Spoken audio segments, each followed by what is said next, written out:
Most nations have one creation story, but the Kingdom of Tonga, well, it has two, and they couldn't be more different from each other. One starts with a worm, the other starts with a god. So today, we're going to see how these rival myths didn't actually tear the nation apart, but instead became the blueprint for a kingdom that's lasted for over 1,000 years. So let's start with this big question. We often think of myths as just simple, ancient tales from the past. But what if there's something more? What if they are a carefully constructed blueprint for social order, for political power, and even for a nation's entire identity?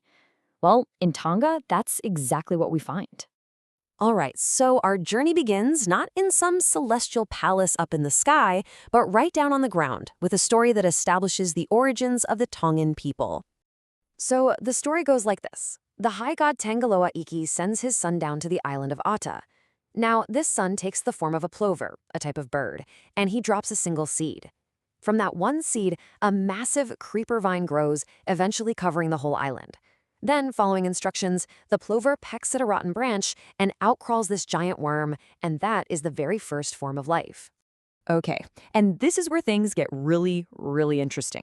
The plover doesn't just watch the worm, it starts to, well, dismember it. The head is pecked off and it becomes the first man, named Kohai. The tail gets cut off and that becomes the second man, Kowal.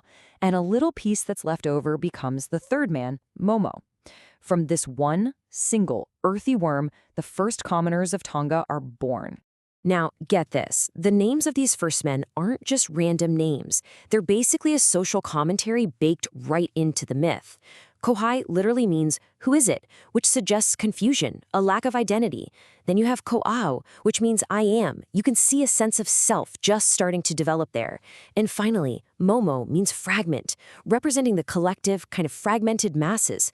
Together, they paint this amazing picture of a society that's just beginning to figure itself out. So think about it.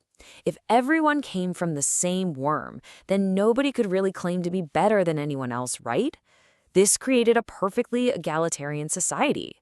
But, and this is a huge but, without any recognized leader, without a source of authority, it also created chaos. It's like the state of nature, a world with no established order, which of course leads to total instability. Okay, so that's myth number one. Now let's bring in the second story and see how this builds a completely different foundation for society, one that's designed to solve this very problem of chaos. And wow, the contrast here could not be more stark. While the common people came from a worm on earth, or mama, the royal line is said to come directly from a god in the sky, or Lanji. They weren't just mortal, they were demigods. And this brings us to the pivotal figure of this second myth, Ahoy Hitu. He's the son of a sky god and an earthly woman, which makes him the perfect bridge between these two realms, doesn't it? He's considered the historical first Tu'i'tonga, the first king of Tonga, arriving way back around 950 AD. But his arrival was anything but peaceful. When Ahoetu went to visit his father up in the sky, his older, earthly half-brothers were just consumed by jealousy. In an incredibly brutal act, they murdered him and then they ate him, trying to absorb his divine power for themselves.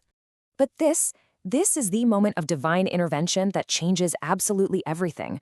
When their father, the god Tangaloa, found out what they'd done, he performed a miracle.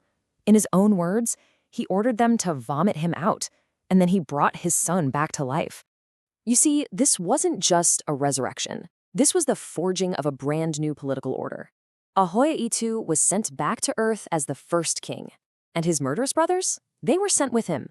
But now their role was to serve him and his descendants forever. This act established a crucial principle for Tongan governance. Authority comes from divine right, not brute force or might is right. So here's the most important part to get. These two stories aren't actually in conflict. They're like two halves of a whole, working together to create a complete and stable society. Just look at how perfectly these two myths lock together, like puzzle pieces. The commoner myth explains the origin of the people from the earth, which results in that equal but chaotic society we talked about. Then, the royal myth introduces rulers from the sky, creating a hierarchical and ordered society that's based on a divine mandate. It's brilliant, really. One story builds identity from the ground up, the other establishes authority from the top down.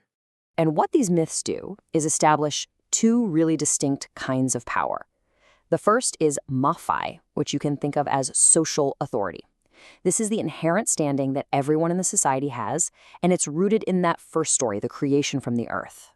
But then, that second myth establishes something way, way more powerful, ma faipule, or divine authority. This is the big one.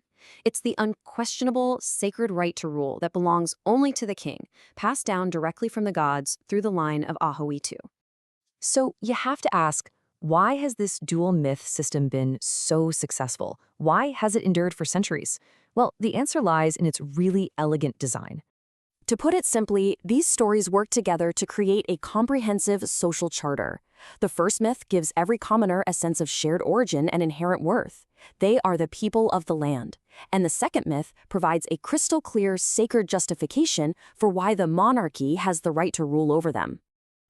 And this brings us to our final takeaway, which shows us this brilliant social contract, but one that's written in the language of myth. It directly addresses the problem of chaos from the first story with the perfect solution from the second.